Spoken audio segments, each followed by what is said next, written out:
it's Jill Gillespie again, and today I want to talk a little bit about fish pose, specifically supported fish pose.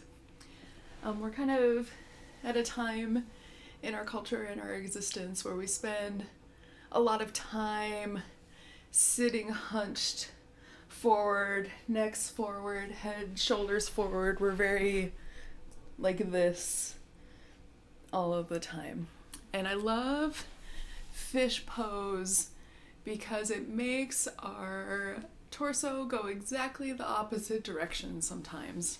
And so I want to show you real quick the unsupported fish pose that I can barely do, that we never ever have to do in real life, but just kind of where the shape comes from. And so it is a supine on your back pose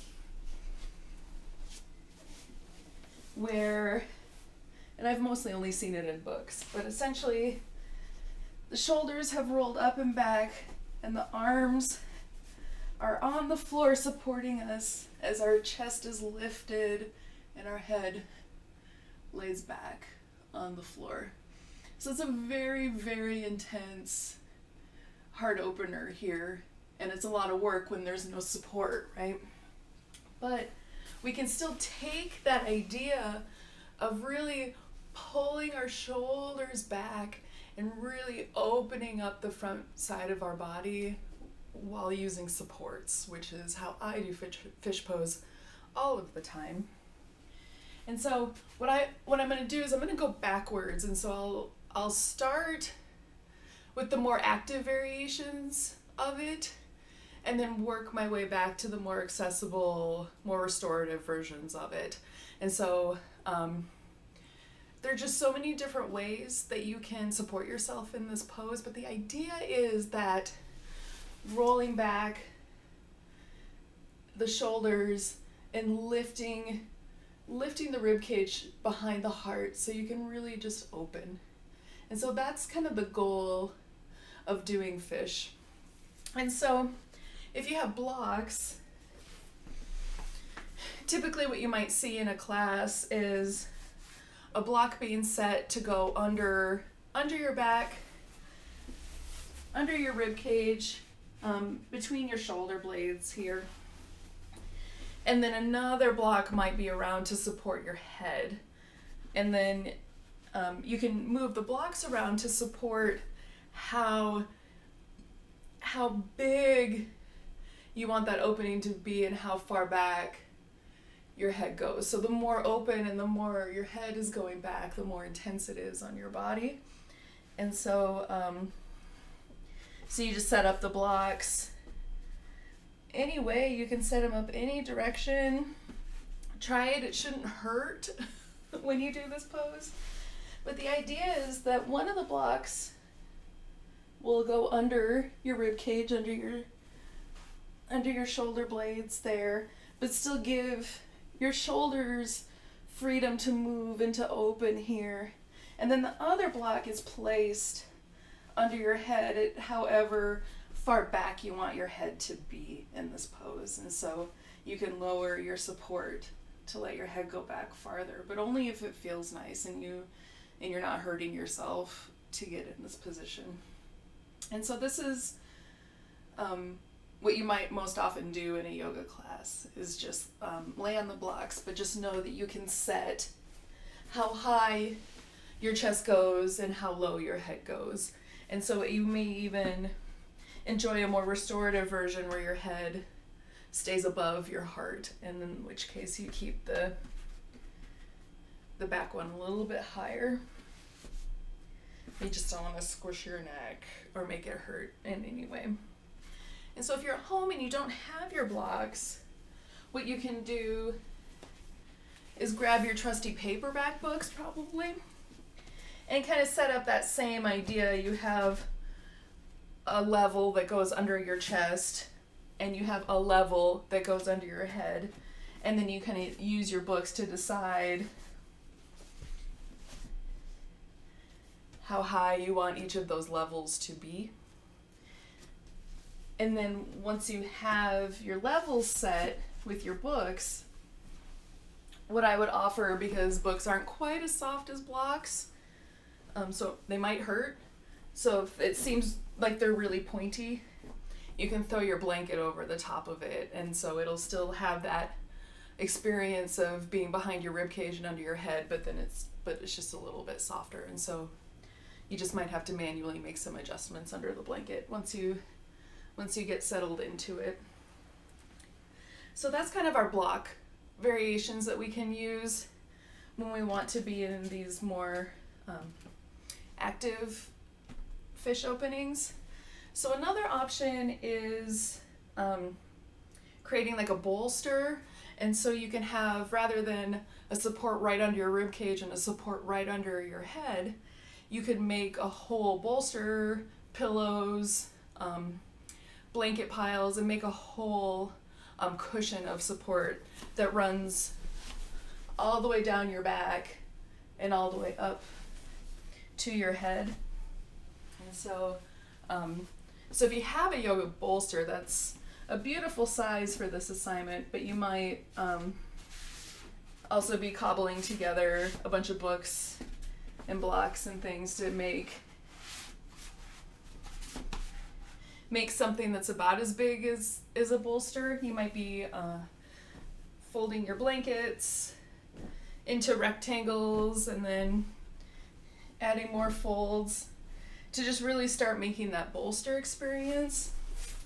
And then what that can do in your fish pose is just not let any of your back go hanging and just be fully supported from the bottom of your back all the way up to your head. And so again, to make it more restorative, at the top of your head, you might add a pillow or an extra fold so your head can stay up above your heart. And if it's too steep of a drop off under your bottom book, you can slide in a pillow or another blanket roll so it's not such a sharp drop to the floor if you want that experience here. And so you have your two points of contact fish, and then you have your full back fish variations. And so the full supporting version is a lot more restorative. It's a lot more relaxing. You don't have to work as hard in this pose. And then if you just really want a restorative experience, all soft, then you might only use your blankets and pillows and not use any of this crunchy stuff here. And so just sticking with the idea of lifting your heart and letting your shoulders come open, you might just have a blanket roll or a little rectangle that runs down the length, again, of where your back would be in this situation. I'm going to do that so my head can be up. And so you might just have a little blanket or two and then an extra pillow to keep your head up here. And so it's just a very subtle lift. You still have room to lift your shoulders and tuck in your shoulder blades and let your arms be open and let your head be back. And so it's still the opposite of sitting curled up at the computer. And so even though it's subtle, it's still very nice and it's still very opening. And in these more restorative poses, you can lay for as long as you're comfortable, 10, 15, 20 minutes, take a nap, whatever you want to do. And it just feels so nice. If you're in a situation where you want to have that nice opening in a supported way, but maybe you don't want to be all the way down on the floor, you can bring your chair to the party. And so you can use your chair and you can use your wall to kind of turn the floor on its side. And so you can, if you have like your rolled up mat, you might be able to just set that behind you in the same way that a bolster might be set up behind your back. And then just take your mat, take a block, take a rolled up hoodie and put it behind your chest and just and just pin it to the wall. And then you can still sit with your shoulders open, your head back, your heart open, with just some subtle lift while you're sitting in a chair. And so to re-intensify that, you might bring your blocks up to the chair by pinning one to the wall with your back, and then once that one is on the wall on your back, then the other one might just sit right on top of it, and then you can rest your head on it behind you. But just really any amount of being able to sit with your chin back and your head more over your shoulders is going to feel very opening, no matter if you're sitting in a yoga pose or if you're just making the choice to sit more upright at your desk.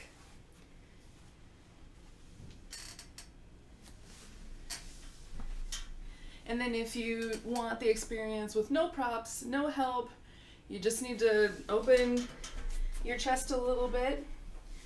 You can just sit in your desk chair, just out right at your desk, and scoot forward in your chair and plant your feet there and roll those shoulders up and back, and just find a place to connect your hands somewhere down your chair,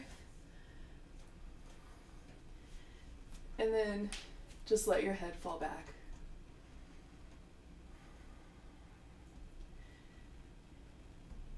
And then in this position, you might also just hold on to this shape and let your arms just come open wide. And just hold this for, 30 seconds or so, or a minute. Anytime when you're not supported, you don't have to hold it as longer. Sometimes my words get very, very fun.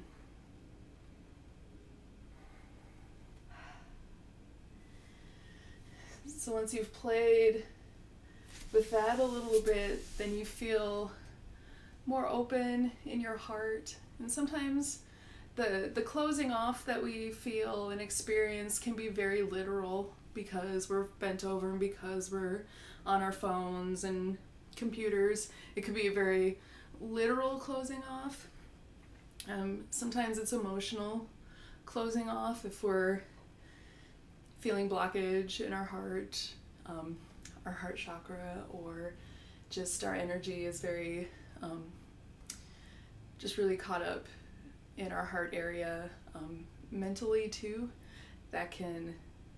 Fish can kind of help us with the physical opening, but then also the emotional opening, I think, as well. I just enjoy that pose for all the good reasons. I always feel really nice after I try it. So I hope you will consider trying it, and let me know which variation is the one that you love the most, and just do that whenever you need a break from being closed off.